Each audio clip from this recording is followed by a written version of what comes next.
Sunny Ken, your fragrance consultant, aromatherapy consultant.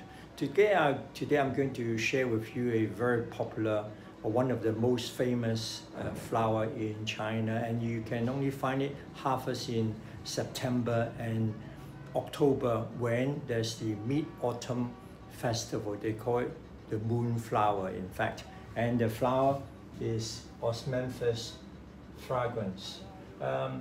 The kingdom is Plantae, and the family is Oleaceae, and the genus is Osmanthus.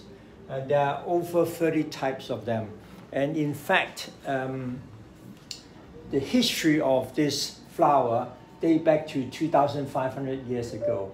And it dates back to the Ming and Qing dynasty when, as I said earlier, in the full moon time, when you see the moon, then you see Osmanthus bloom.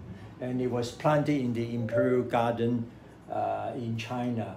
The area where you find in China where they grown is obviously is Guilin in the western side of China, and they call it forest of sweet osmanthus. And besides Guilin, you have find it in Suzhou, Hangzhou. Then they are the city flower. And of course, besides China, you have also found in Japan, Korea, and Indochina. The composition, the smell is basically very apricot and peach-like, touch of green, and to me also a touch of appleish. It's one of the most fragrant flower, and you can smell miles away. Every time you walk past it. When I went to play tennis on the roadside, I can smell it's such a lovely perfume.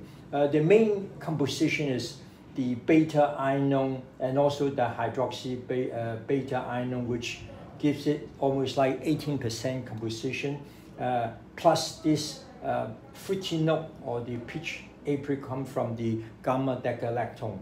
And of course, the linalool oxide make it the green touch. That's what gives that impact from Osmanthus. So the application, including shampoo, soap, and in China you find it very common, the Osmanthus tea, and also they make wine, sauces, and cakes, which are very nice delicacy. And in the extraction side, when you extract it, it's very difficult because it's such a delicate flower, and the concrete where you use the hexane, and it's very yellowish color, and it lingers very long, and the yield, the absolute yield is only 1.5%. That makes it very expensive. We're talking about 5,000 pounds. Yes, around 5,000 pounds to 6,000 pounds per kilo. And they blend very well in chamomile with leathery and wood and tea, and also amber in the fine fragrance side. So we are talking about the floral, the flowering part, the Osmanthus fragrans, which you find in Asia.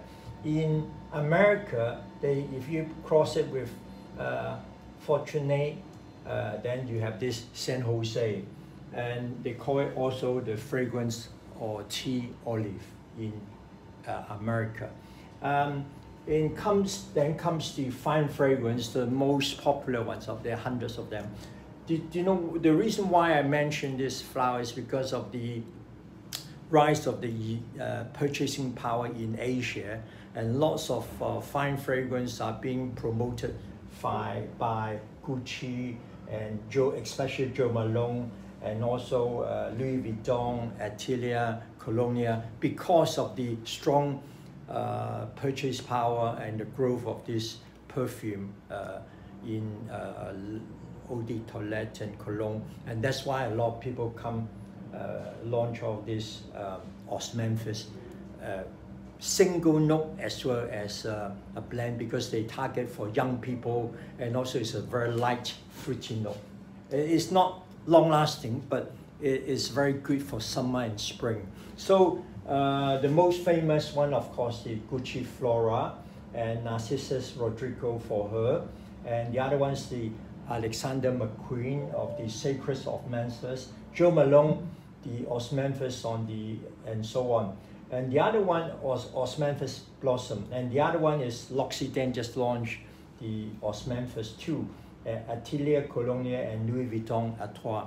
So with all these new fragrances using Osmanthus is a very, very pleasant and fruity and target for young people. Of course, they also extend it with wood and leather and ambery. So I hope you enjoy this Osmanthus fragrance. I'm sure you will do. Okay, until next time, thank you.